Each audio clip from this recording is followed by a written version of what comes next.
थोड्याच वेळात आता या ठिकाणी कामकाजाला सुरुवात होणार आहे। विधिमंडळ परिसरातील आपण हे दृश्य पाहतोय। उपमुख्यमंत्री एकनाथ शिंदे या ठिकाणी दाखल झाल्याची ही दृश्य।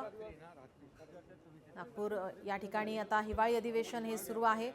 हिवाळी अधिवेशनाचा आजचा 5वा दिवस आणि आज या ठिकाणी विरोधक शेतकऱ्यांच्या मुद्द्यावरती आक्रमक होण्याची शक्यता, अतिवृष्टीच्या मुद्द्यावरून या ठिकाणी सरकारला घेरण्याच्या तयारीत आहेत।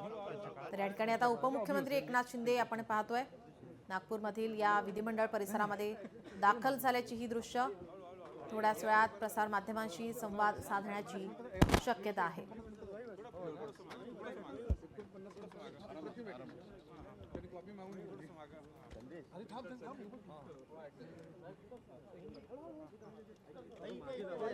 उद्धव ठाकरे हे काल अधिवेशनामध्ये या ठिकाणी दाखल झाल्यानंतर त्यांनी सत्ताधाऱ्यांवरती हल्लाबोल केल्यानंतर त्याला प्रत्युत्तर म्हणून उपमुख्यमंत्री एकनाथ शिंदे यांनी टोला लगावला।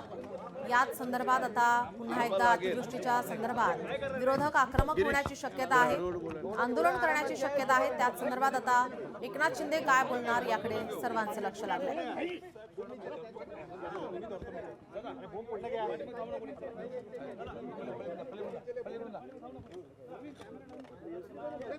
मोबाइल खाली घे बाबा,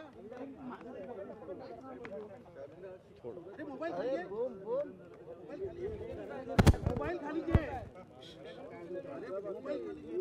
शिवराज पाटील चाकूरकर यांचं दुःखद दुर्दैवी निधन झालं। मी त्यांना भावपूर्ण आदरांजली अर्पण करतो।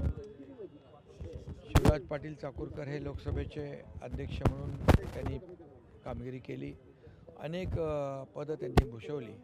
काँग्रेसचे ज्येष्ठ पदाधिकारी म्हणून त्यांनी काम केलं। राजकारणामध्ये त्यांच्या जाण्याने एक राजकीय पोकळी न भरून येणारी निर्माण झाली। मी त्यांना पुन्हा एकदा आदरांजली अर्पण करतो। हे दुःख पचवण्याची ताकद त्यांच्या कुटुंबियांना ईश्वराने द्यावी अशी प्रार्थना करतो।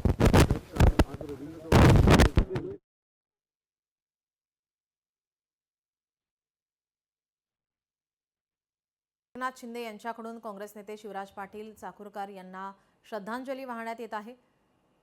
त्यांच्या निधनामुळे या ठिकाणी राजकारणामध्ये शोककळा पसरलेल्या आहेत। त्यांच्या कार्याबद्दल ते या ठिकाणी भाष्य करतायत, भावना व्यक्त करतायत। शिवराज पाटील चाकूरकर यांचं निधन झालंय। वयाच्या 90व्या वर्षी लातूरच्या राहत्या घरी त्यांनी अखेरचा श्वास घेतलाय।